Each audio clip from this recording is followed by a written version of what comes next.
iyadoo ay qayb ka ahayd ballanqaadyadii madaxweyne Muuse Biixi Cabdi dib u dhiska garoonka diyaaradaha magaalada Boorama ee Aadan Isaaq International Airport ayaa waxay maanta si rasmi ah u bilaabeen maamulka gobolka Awdalka degmada Boorama oo kaashanaya hay'adda duulista iyo hawada dayactirka iyo dib u dhiska garoonka diyaaradaha ee magaaladani Boorama isla markaasina la filayay inay dhawaan si rasmi ah uga bilaabmaan duulimaadyada diyaaraduhu kulan kooban ay maanta isugu yimaadeen garoonkaasi mas'uuliyiin ay kamid ahaayeen duqa degmada Boorama Saleebaan Xasan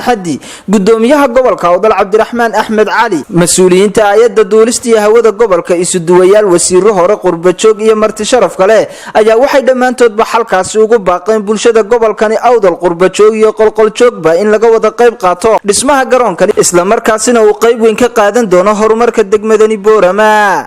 waxay noo bilaabmi doontaa hawshii garoonkan wax laga qabanayay oo hay dhismaha garoonka insha Allah waxaan rajaynayaa in hawshaasi guul noogu dhamaato waxaan anagu idin ballan qaadaynaa furitaanka wax shaqeynaysaan in anagu shaqaalaha jaban oo hawsha soo dhaweynta ku fiican wax badan ka qabano maanta si waxaan u ambaliyanayaa barasaabka iyo meeyarka oo taariikh ku xusan oo maanta hawsha qaban qaabiyay in waxa laga qabto waxaan rajaynayaa maanta oo aan dhamaanteen rajaynaynaa inuu hirgalo hamigii qof kasta oo reer Awdal uu rabo inuu airportkaasi la dhiso waxaan aad ugu mahadnaqayaa gudoomiyaha degmada barasaabka gobolka oo noqon doona dad taariikhdu ay xusto annaguna haddaan qurba joognahay waxaan idin sheegaynaa in garab taaganahay oo aan wixii kaalmeyn geysanayno aan insha Allah idin soo anagu asarda ahaan roolka aan ku yeelanayno wuxuu noqonayaa wixii farsamo ah iyo wixii qalababa inaanu kaga qayb galno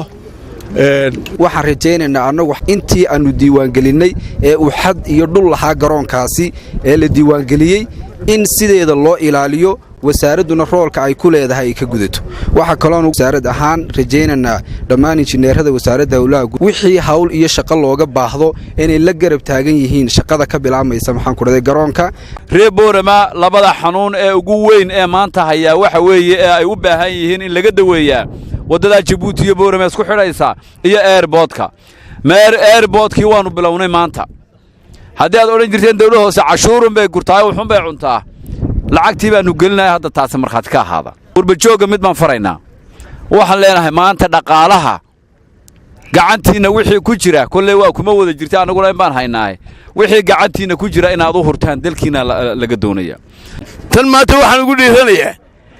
dawladdii hoose iyo qalabkeennii iyo wixii waa diyaarole maanta annaga wax qabanayno bilaabayna waa wax lagu dhiiran karo mid kalena waa lagu dhiiranayaayo shirkadii diyaaradana qaar baa maanta inoo diyaaro le aan ka soo degno diyaaradda waxaanu keenaynaa halkan airportkii ma balna oo Djibouti ugu horreysay airportkii ma balnaayahay taasina waa mid labaadoo lagu dhiirada waa Cabsalaan Saaha warbaahinta qaranka Jamhuuriyadda Soomaaliland magaalada Boorama.